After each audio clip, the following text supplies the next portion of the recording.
Hi friends, எல்லோரும் எப்படி இருக்கீங்க? நான் உங்கள் அனிதா சேகர். இன்றைக்கி வந்து பலாக்காயை வச்சு கபாப் எப்படி செய்கிறதுன்னு பார்க்கலாம். ரா ஜாக் ஃப்ரூட் ரொம்ப ஈஸியாக செய்யலாம் ஃப்ரெண்ட்ஸ். ரொம்ப டேஸ்ட்டாக இருக்கும். கபாப் மாதிரியே, சிக்கன் கபாப் மாதிரியே நல்லா டேஸ்ட்டாகவும் இருக்கும். இப்போ வாங்க வீடியோக்குள்ளே போகலாம். பாருங்கள், பலாக்காய் வந்து நான் எடுத்திருக்கேன். அதை வந்து இப்போ நம்ம வந்து கட் பண்ணுறதுக்கு முன்னாடி கத்தி அப்புறம் கையில எல்லாம் எண்ணெய் வந்து அப்ளை பண்ணிக்கலாம். ஏன்னா அப்போ தான் அந்த இதில் இருக்கிற அந்த கம்மு மாதிரி வரும், அது வந்து ஒட்டாமல் இருக்கும். ஸோ பாருங்கள், இப்போ எட்ஜஸ் வந்து கட் பண்ணி எடுத்துகிட்டு நம்ம பீசஸாக கட் பண்ணி எடுத்துக்கலாம். இந்த சென்டரில் இருக்கிறது மேலே அந்த முள்ளாக இருக்கிறதெல்லாம் நம்ம ரிமூவ் பண்ணிடணும். பாருங்கள், தோலெல்லாம் எடுத்துடலாம் க்ளீனாக. ஃபுல்லாக எடுத்துகிட்டு கட் பண்ணி ஒரு பவுலில் வந்து தண்ணி ஊற்றி அதில் போட்டு வச்சுக்கலாம், இல்லைன்னா பிளாக் ஆகிடும். பாருங்கள், இந்த அளவுக்கு வந்து நான் நார்மலாக இந்த சின்ன சின்னதாக பீசஸ் வந்து கட் பண்ணி எடுத்திருக்கேன். நீங்கள் எந்த அளவுக்கு வேணுனாலும் அந்த அளவுக்கு கட் பண்ணிக்கலாம். இப்போ பாருங்கள், ஒரு பவுலில் தண்ணி ஊற்றி ஸ்டவ் ஆன் பண்ணிக்கலாம். அதில் வந்து போட்டு உப்பு கொஞ்சம், மஞ்சள்தூள் கொஞ்சம் போட்டு நல்லா கொதிக்க வேக வச்சு எடுத்துக்கலாம். ஒரு 10 நிமிஷம் இல்லை 15 நிமிஷம் வேக வச்சு எடுத்துக்கலாம். இப்போ பாருங்கள், நல்லா கொதிக்க ஆரம்பிச்சிருச்சு. இப்போ ஸ்டவ் ஆஃப் பண்ணிடலாம் ஃப்ரெண்ட்ஸ். நீங்கள் பாருங்கள், எந்த அளவுக்கு வேகணுமோ அந்த அளவுக்கு வெந்ததுக்கப்புறமா எடுத்துருங்க.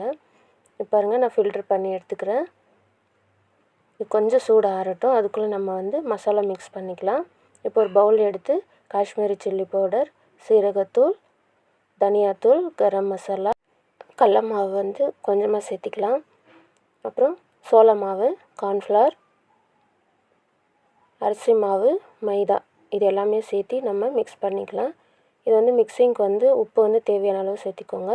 இதுக்கு வந்து நான் முட்டை சேர்க்கல, இஞ்சி பூண்டு விழுது சேர்க்கல ஃப்ரெண்ட்ஸ். பாருங்கள், ஃபுட் கலர் கூட நான் எதுவுமே சேர்க்கல. இப்போ கொஞ்சம் கொஞ்சமாக தண்ணி ஊற்றி நம்ம மிக்ஸ் பண்ணிக்கலாம். நீங்கள் இஞ்சி பூண்டு வேணுன்னா கூட சேர்த்திக்கலாம், நான் வந்து சேர்க்கல. பாருங்கள், நல்லா கொஞ்சம் திக்காக இருக்கிற அளவுக்கு நான் வந்து நம்ம மிக்ஸ் பண்ணிவிட்டு இப்போ ஃபில்ட்ரு பண்ணி வச்சுருக்கிற பலாக்காயை வந்து கட் பண்ணி வச்சுருக்கோம் இல்லையா, அதை வந்து சேர்த்திக்கலாம்.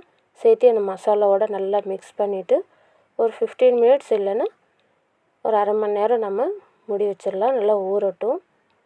நான் வந்து ஒரு 15 நிமிஷம் விட்டுருந்தேன். பாருங்கள், நல்லா ஊறிடுச்சு. இப்போ வந்து எண்ணெய் சூடானதுமே நம்ம ஒவ்வொன்றா எடுத்து எண்ணெயில் விட்டு நல்லா ஃப்ரை பண்ணி எடுத்துக்கலாம். இந்த மாதிரி காய் கிடச்சிச்சின்னா நீங்கள் ஒரு வாட்டி இந்த மாதிரி ட்ரை பண்ணி பாருங்கள் ஃப்ரெண்ட்ஸ். ரொம்ப நல்லாயிருக்கும். சேம் சிக்கன் கபாப் எப்படி இருக்குமோ அதே ஃப்ளேவரில் அதே டேஸ்ட்லேயே இருக்கும். ஸோ ட்ரை பண்ணி பாருங்கள். இப்போ பாருங்கள், எண்ணெயில் விட்டு நம்ம விடும்போது வந்து லோ ஃப்ளேமில் வச்சுக்கோங்க. எல்லாமே விட்டதுக்கப்புறம் கொஞ்சம் ஹை ஃப்ளேமில் வச்சு நல்லா ஃப்ரை பண்ணி எடுத்துக்கலாம். நல்லா கலர் சேஞ்ச் ஆனதுக்கப்புறமா நம்ம ஒரு பவுல் ஷிஃப்ட் பண்ணிக்கலாம். பாருங்கள், நல்லா ஃப்ரை ஆகிடுச்சு. இப்போது ஒரு பிளேட் வந்து ஷிஃப்ட் பண்ணிவிட்டு இதே மாதிரி எல்லாத்தையும் நம்ம ஃப்ரை பண்ணி எடுத்து வச்சுக்கலாம் ஃப்ரெண்ட்ஸ். பாருங்கள், எந்த அளவுக்கு நல்ல லுக்கு வந்திருக்குன்னு, கலராக இருக்குது. நான் ஃபுட் கலர், எக்கு, இஞ்சி பூண்டு விழுது எதுவுமே சேர்க்கல ஃப்ரெண்ட்ஸ். உங்களுக்கு தேவையான நீங்கள் சேர்த்து கூட செஞ்சுக்கலாம். இப்போ பாருங்கள், சேம் சிக்கன் பீஸ் மாதிரி எந்த அளவுக்கு நல்லா வந்திருக்குன்னு, நல்லா வெந்திருக்கு. இதே மாதிரி நீங்களும் உங்கள் வீட்டில் ட்ரை பண்ணி பாருங்கள் ஃப்ரெண்ட்ஸ். பாருங்கள், பலாக்காய் கபாப் வந்து ரெடி ஆகிடுச்சு, ஜாக் ஃப்ரூட் கபாப்.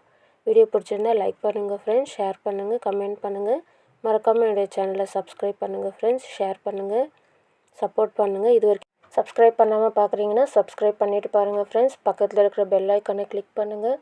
அப்போ தான் நான் அனுப்புகிற வீடியோஸ்லாம் நோட்டிஃபிகேஷனில் வரும் friends. So full video skip பண்ணாமல் பாருங்கள், சப்போர்ட் பண்ணுங்கள் ஃப்ரெண்ட்ஸ். இந்த மாதிரி பலாக்காயை கிடச்சிச்சின்னா நீங்கள் இந்த மாதிரி ஒரு வாட்டி ட்ரை பண்ணி பாருங்கள். வீட்டில் இருக்கிறவங்க செஞ்சு கொடுங்க, விரும்பி சாப்பிடுவாங்க. தேங்க்யூ ஃபார் வாட்சிங் friends. Have a nice day.